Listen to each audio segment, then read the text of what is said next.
ठीक है। तो यहाँ पे हमें अपने अभी हमें E9 वाले प्रोग्राम को निकालना है। तो यहाँ पे E9 में कैलकुलेट करना है हमें डेट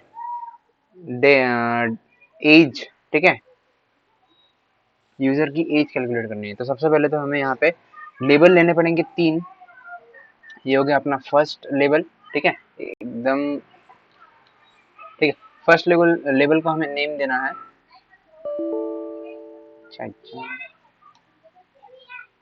ठीक है, फर्स्ट नेम को हमें फर्स्ट लेबल को हमें कैप्शन देना है। तो मैं इसका नेम चेंज कर देता हूँ। यहाँ पे इसको बोलता हूँ कि डेट ऑफ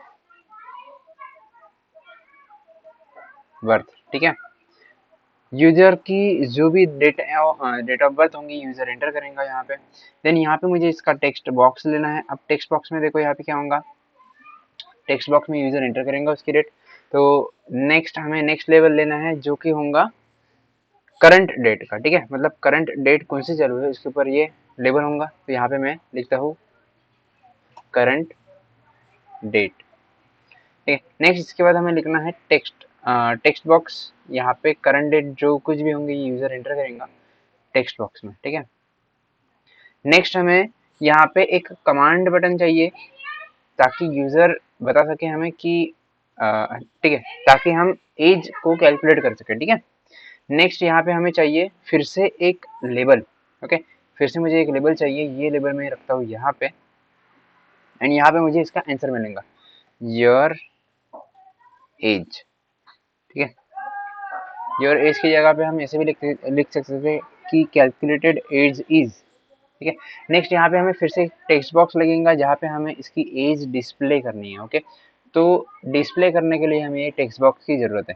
अब जो भी हमारे एज आएंगे ना, तो ये थोड़ी रॉन्ग एज आती है हर बार, ठीक है। हमने भी जब प्रैक्टिकल किया था ये वाला, तो मैम ने बताया था कि जब भी ऐसा आउटपुट आएगा तो उसके कुछ पॉइंट्स काटने हैं, ठीक है। अब क्या काटना है क्या नहीं काटना है वो अपन देख लेंगे। सबसे पहले तो डेट ऑफ बर्थ यहाँ पे डेट ऑफ बर्थ जो कुछ भी होंगे यूजर एंटर करेंगे। तो सबसे पहले तो मैं यहाँ पे क्लिक कर देता हूँ, डबल क्लिक, एंड हम यहाँ पे लिख लेंगे अपने कोड को। सबसे पहले तो DOB नाम से हमने एक वेरिएबल लिया है एज डेट, मतलब ये क्या करेंगे डेट को डिनोट करेंगे। नेक्स्ट हमने वेरिएबल लिया है डीम डी एज, ये क्या करेंगे डेट को डिनोट करेंगे यहाँ पे, ठीक है। डी भी डेट को डिनोट कर रहा है। Then DIM dim S as STRNG, मतलब डीम एस नाम का जो वेरिएबल है, एस नाम का वेरिएबल ये स्ट्रिंग रिप्रेजेंट कर रहा है। देन डीम वाई आर मतलब हम यहाँ पे रिप्रेजेंट कर रहे हैं स्ट्रिंग को, ठीक है। देन यहाँ पे हम mn, तो यहाँ पे मैं डीम mn लिख रहा हूँ। mn भी हमारा स्ट्रिंग वेरिएबल है, ओके। ये अपना हो गया वेरिएबल डिक्लेरेशन। देन उसके बाद है प्राइवेट सब कमांड 1। अब सब कमांड वन क्या करेगा वो हमें देखना है। तो डी में हमें क्या करना है CDAT, मतलब सी डेट का यूज करके हमें टेक्स्ट 2 में जो यूजर एंटर करने वाला है, ठीक है, टेक्स्ट टू यूजर ने एंटर करने वाला है, देखें लेंगे अपन एक बार। टेक्स्ट टू डॉट टेक्स्ट, इसके अंदर जो कुछ भी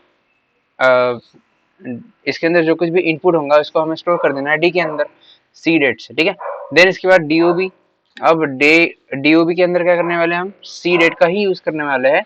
एंड देन इसके बाद यहाँ पे टेक्स्ट 1 के अंदर जो कुछ भी डेटा होगा, ठीक है, टेक्स्ट 1 के अंदर जो कुछ भी डेटा होगा टेक्स्ट 1 डॉट टेक्स्ट, तो जो कुछ भी वन के अंदर डेटा होगा ये चले जाएगा DOB में, मतलब उसकी date of birth. And D मतलब ये हो गई अपनी जो करंट ईयर चालू है, करंट डेट है, वो डेट हो गई डी के अंदर स्टोर, ठीक है। और DOB मतलब जो उसकी यूजर की डेट हो, बर्थ डेट जो यूजर की थी वो हमने DOB के अंदर स्टोर कर दी, ठीक है।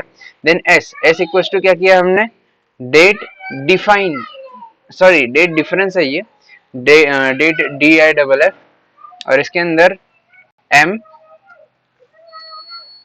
Then comma, then DOB, then comma, then D, okay. तो ये हमें सेव कर देना है एस के अंदर, मतलब string like wire equals to slash S/2, S/12 चाहिए एक्चुअली। यहाँ पे ईयर के अंदर हमें डिवाइड करना है एक्चुअली उसे एस के अंदर जो कुछ भी हमने स्टोर किया उसे डिवाइड करना है डिफरेंस निकाल के, एंड उसके बाद डिवाइड किससे करना है, 12 से करना है, और उसके बाद हमें उसे स्टोर करना है ईयर में, ठीक है, वाई आर में। देन क्या बोल रहा है वो, M N equals to S mod 12, मतलब जो हमारा एस के अंदर जो कुछ भी होगा उसका मॉड निकालना है 12 से, और उसका जो कुछ भी मॉड आएगा उसको हमें स्टोर करना है एम एन में, ठीक है। एंड देन लास्ट में जो है हमें जो कुछ भी हमारा आंसर आएगा उसको हमें डिस्प्ले करना है। तो डिस्प्ले कैसे करना है, टेक्स्ट 3 का यूज करके हमें उसे डिस्प्ले करना है। तो टेक्स्ट 3 डॉट टेक्स्ट लिख लिया मैंने यहाँ पे, देन वाई आर जो कुछ भी हमने सेव किया था इसके अंदर, एंड देन ईयर, एंड यहाँ पे हम डबल इन्वर्टेड कॉमा बंद करेंगे, ठीक है।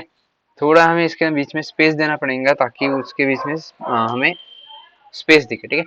एंड का हम यूज कर रहे हैं, एंड एम एन, ठीक है। फिर से हमें एंड लिखना है यहाँ पे, एंड देन इसके बाद मंथ्स, ओके। तो इस प्रकार से हमें इसे यूज करना है। एक्चुअली मुझे लगता है कि यहाँ पे प्लस का यूज होना चाहिए था, बट नहीं हो रहा है, तो हम एक बार चेक कर लेंगे रन करके। अगर रन होता है तो अच्छी बात है, नहीं होगा तो प्लस का यूज करके देख लेंगे। अच्छा नहीं हो रहा है, एक काम करते हैं अपन यहाँ पे प्लस दे देते हैं, फिर देखेंगे कि रन का यूज होगा या नहीं। प्लस दे दिया मैंने यहाँ पे, देन अगर मैं इसको क्लिक करता हूँ तो हाँ ठीक है, डेट ऑफ बर्थ। तो सपोज मैं यहाँ पे डेट ऑफ बर्थ डालता हूँ 12 स्पेस 1 स्पेस 2000, ठीक है। ये मैंने डेट ऑफ बर्थ डाल दी, रैंडम डेट ऑफ बर्थ है।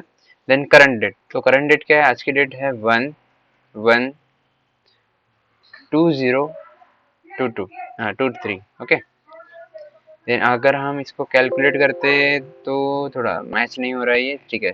तो यहाँ पे क्या बोल रहा है ये, सब कमांड 1 क्लिक, तो प्रॉब्लम यहाँ पे आ रही है। नहीं देखो यहाँ पे क्या किया मैंने, स्ट्रिंग, यहाँ पे डेट था तो इसको मैंने स्ट्रिंग में कन्वर्ट कर दिया है।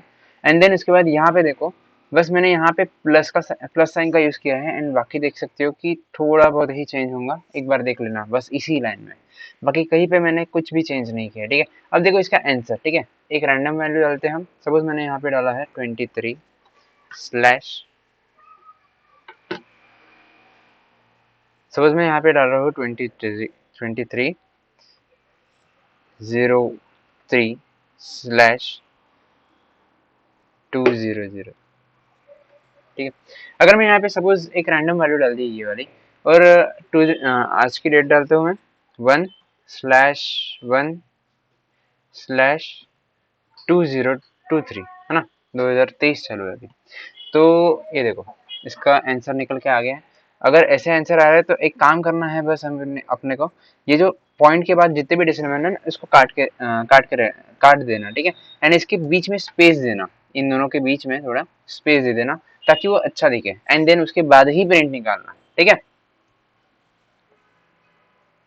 बस तो यहाँ पे भी हम डायरेक्टली अगर स्पेस देते हैं तो हमें ऊपर में देने की जरूरत नहीं लगेंगी। तो यहाँ पे अगर हम ऐसे स्पेस देंगे तो ये देखो, अगर मैं यहाँ पे एक रैंडम नंबर देता हूँ, वो भी सपोज मैं लेता हूँ यहाँ पे 17 स्लैश, ठीक है, स्लैश,